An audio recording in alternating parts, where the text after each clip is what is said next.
আসসালামু আলাইকুম, সবাই কেমন আছেন? আলহামদুলিল্লাহ আমিও ভালো আছি। তো আজকে আমার আর আপুর একদমই মন চাচ্ছিল না যে মাছ দিয়ে ভাত খাবো, তার জন্য আমরা চলে গেলাম বাহির থেকে খাবার আনবো। বের হয়ে দেখি কৃষ্ণচূড়ার গাছটা এত সুন্দর লাগছিল, তার জন্য একটু ক্যাপচার করে নিলাম। এই যে আমরা চলে এসেছি, আমি নিয়েছি চিকেন বিরিয়ানি আর আপু নিয়েছে বিফ বিরিয়ানি। আসার সময় দুইটা চকলেট জুস নিয়ে এসেছি আমাদের জন্য, সেটাও খেলাম। নানু বাসায় দেখি আমার মামাতো ভাইয়েরা অনেক কিউট একটা বিড়াল এনেছে।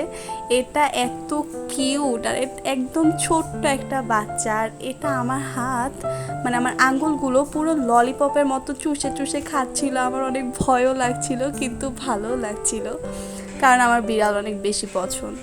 এই যে এটা অনেক বেশি দুষ্টামি করতেছিল আমার সাথে। তো আজকের ভিডিওটা এতটুকু পর্যন্তই। ভালো লাগলো অবশ্যই লাইক কমেন্ট শেয়ার করে দিবেন। আল্লাহ হাফেজ।